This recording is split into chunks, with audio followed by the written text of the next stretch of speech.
السلام علیکم ورحمۃ اللہ وبرکاتہ۔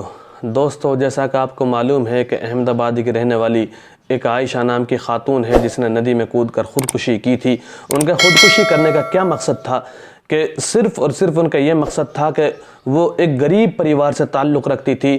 اس کے والدین نے جب ان کی شادی کی تو ان کے شوہر نے ان کو جہیز کے لیے پریشان کیا، جہیز کے لیے تڑپایا۔ آخرکار وہ لڑکی بار بار ان سے کہتی کہ میرے ماں باپ کے پاس جہیز نہیں ہے، جتنی ان کی حیثیت تھی اتنا انہوں نے مجھے دے دیا، لیکن ان کے شوہر ان سے بار بار کہتے کہ ہمیں گاڑی چاہیے، ہمیں یہ چاہیے، ہمیں وہ چاہیے۔ آخرکار وہ لڑکی اپنے شوہر کی حرکتوں سے اتنی تنگ آ گئی، اتنی پریشان ہو گئی کہ وہ خودکشی کرنے کے لیے مجبور ہو گئی، اور آخرکار ندی کے کنارے پر کھڑے ہو کر کہتی ہے کہ اللہ سے دعا کرتی ہے، اللہ سے کہتی ہے کہ اے پروردگار مجھے انسان کی شکل دوبارہ مت دکھانا۔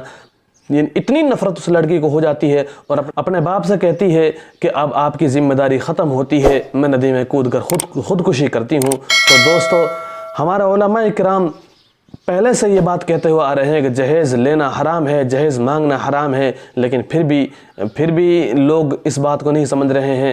ابھی کچھ دن پہلے مولانا سجاد نعمانی صاحب نے ایک بیان دیا تھا اور کہا کہ یہ جہیز لینا حرام ہے، اور اس سے پہلے بھی ہمارے علماء کرام کہتے ہوئے آ رہے ہیں جہیز لینا حرام ہے، جہیز لینا حرام ہے۔ اور میں تو کہتا ہوں جو لوگ جہیز مانگتے ہیں کتنی غریب لڑکیوں کے حقوق کو کھاتے ہیں، یعنی کہ جو 10-11 لاکھ روپے کا جہیز شادی میں لیتے ہیں، 11 لاکھ روپے میں کتنے غریب لڑکیوں کی شادی ہوگی۔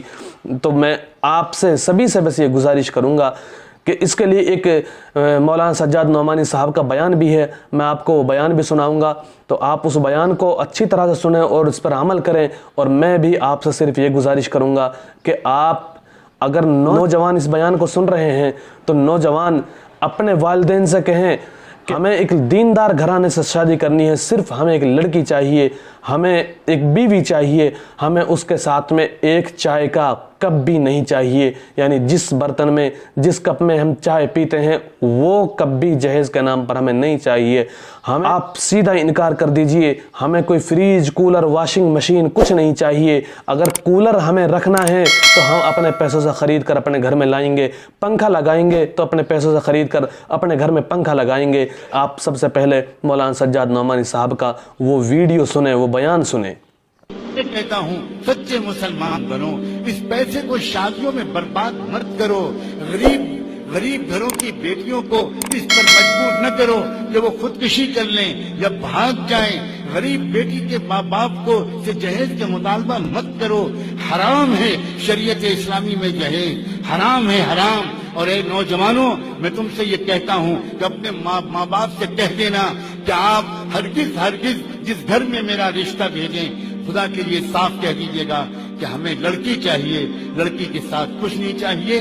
میں اتنا غریب اور فقیر نہیں ہوں کہ میرے گھر میں تو برتن نہیں ہے، تمہارے یہاں سے ڈنر سیٹ آئے گا تو میں پلیٹ میں کھانا کھا پاؤں گا، ہمارے گھر میں تو کیلے کے چھلکے میں کھانا کھایا جاتا ہے۔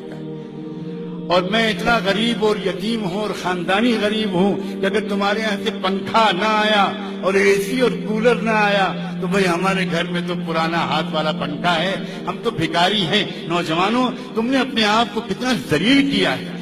تم کیوں یہ نہیں کہتے کہ میرے دست و بازو ہیں، میں کماؤں گا اور کما کر اپنے گھر میں اپنی شریک حیات، اپنی لائف پارٹنر کو آرام پہنچاؤں گا، مجھے تم سے کچھ نہیں چاہیے۔ تم صرف اتنا احسان کر رہے ہو کہ نازوں پالی بیٹی کو ہمارے حوالے کر رہے ہو، یہ احسان بہت ہے۔ مسلمانوں، پورے دین پر آؤ، قرآن کو سمجھو، علماء کے قریب آؤ۔ اس بیان کو آپ نے اچھی طرح سے سنا ہے اور مجھے امید ہے کہ آپ بھی اس بیان پر عمل کریں گے اور میں خود بھی عمل کروں گا۔ اور اسی طرح جس درد بھرے انداز سے مولانا سجاد نعمانی صاحب آپ کو بتا رہے تھے، اس سے پہلے کتنے علماء کرام سمجھا چکے ہیں اور کہہ رہے ہیں کہ جہیز کا لینا حرام ہے۔ کل ہمارے یہاں میوات میں حضرت مولانا مفتی سلیم صاحب ساکرس والے وہ بیان کرتے ہوئے رونے لگے اور کہا کہ اپنی اور عائشہ کو بچا لو۔ وہ عائشہ تو چلی گئی لیکن پوری دنیا کے آنکھوں میں خون کے آنسو ڈال گئی۔ پوری اپنی بیٹیوں کو، اپنے بیٹوں کو دینی تعلیم سے آراستہ کریں، ان کے لیے دینی تعلیم سکھائیں۔ اور کل ہمارے یہاں حضرت مفتی سلیم صاحب بھی جہیز پر بیان کر رہے تھے اور بیان کرتے کرتے رونے لگے اور کہا کہ ہم جہیز لینے اور دینے والوں سے بائیکاٹ کریں گے۔ میں اپنی ماں بہنوں سے جو میری بیٹی جو میری بہن ابھی اپنا درد بیان کر رہی تھی، خدا کی قسم جب جہیز کی وجہ سے کسی لاڈلے کو ستایا جاتا ہے تو اس کی حالت بوڈی لینگویج یہ کہہ رہی ہوتی ہے، بزبان حال وہ کہہ رہی ہوتی ہے کہ جہیز کے لیے مارنا، مال کے لیے ستانا، جہیز کے لیے مارنا، مال کے لیے ستانا۔ میں تو اپنے بابا کی لاڈلی ہوں، مجھے یہ بلانا، میں اپنے بابا کی لاڈلی ہوں، مجھے بھی بلانا۔ میں خدا کی قسم جہیز کے معاملے میں سب سے بڑے مجرم میں مفتی سلیم ہوں، میں مفتی سلیم، ہم علماء کا طبقہ سب سے بڑا مجرم جہیز کے معاملے میں ہے۔ آج بھی اگر علماء اور مذہبی ذمہ داران یہ اگر یہ عہد کر لیں، یہ عزم کر لیں کہ ہمیں جہیز کے نام پر ایک چمچ بھی اپنے گھر نہیں لانی ہے، خدا کی قسم میوات جیسی سرزمین جو ماننے والوں کی سرزمین ہے، اطاعت کرنے والوں کی سرزمین ہے، انشاءاللہ پورا میوات جہیز مکت ہو سکتا ہے، لیکن یہ عزم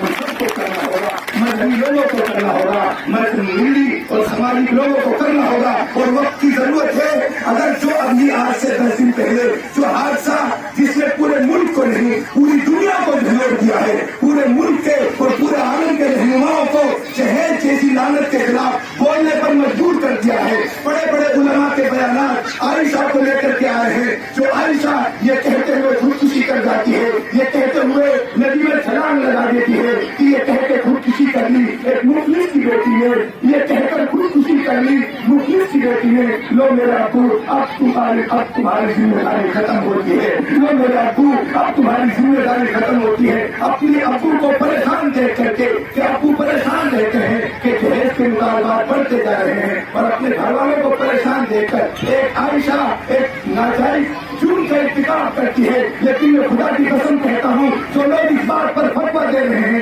کہ عائشہ نے خودکشی کی ہے، میں مانتا ہوں سوسائڈ مسائل کا حل نہیں ہے، سوسائڈ یا آتم ہتیا مسائل کا حل نہیں ہے، یہ اس کا جرم ہے۔ لیکن میں اس چیز کو عائشہ کی خودکشی نہیں کہتا، میں اس کو سوشل مرڈر کہتا ہوں، میں اس کو سماجی قتل کہتا ہوں۔ ان اسباب پر بھی ہمیں غور کرنا ہوگا کہ کن اسباب کی وجہ سے عائشہ جیسی بیٹی کو ایسا جرم کا ارتکاب کرنا پڑا ہے، ان کو بھی ہمیں غور کرنا ہوگا۔ اس لیے وقت کی ضرورت ہے۔ آج لوہا گرم ہے سوشل میڈیا پر اور پورے ملک کے لوگ اس بات پر ہیں کہ جہیز جیسی لعنت سے پورے علاقے کو، مسلمانوں کے طبقے کو، بلکہ پورے ملک کے لوگوں کو اس لعنت سے پاک کرنا ہوگا۔ تو اس کے لیے ہم سب کو عہد کرنا ہوگا خدا کے لیے۔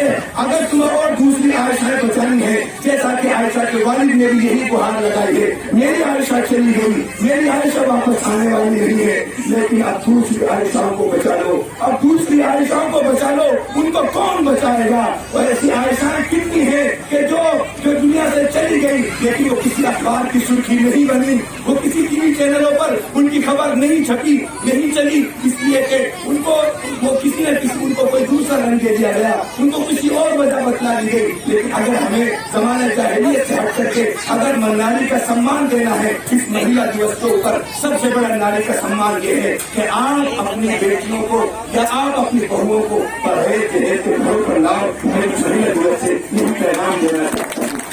میرے دوستوں، میں آپ سے گزارش کرتا ہوں کہ آپ سے ہاتھ جوڑ کر گزارش کرتا ہوں کہ آپ اپنے پریوار سے کہیں کہ ہمیں جہیز نہیں چاہیے، ہمیں نیک اور دیندار بیوی چاہیے۔ آپ سے ہاتھ جوڑ کر گزارش کروں گا، آپ چاہے غریب ہو یا امیر ہو یا کسی بھی مذہب سے تعلق رکھنے والے ہو، ہندو ہو، مسلمان ہو، سکھ ہو، عیسائی ہو یا کسی بھی دیش سے تعلق رکھنے والے ہو، میں سب سے یہی گزارش کروں گا کہ جہیز کو بالکل ختم کر دیا جائے۔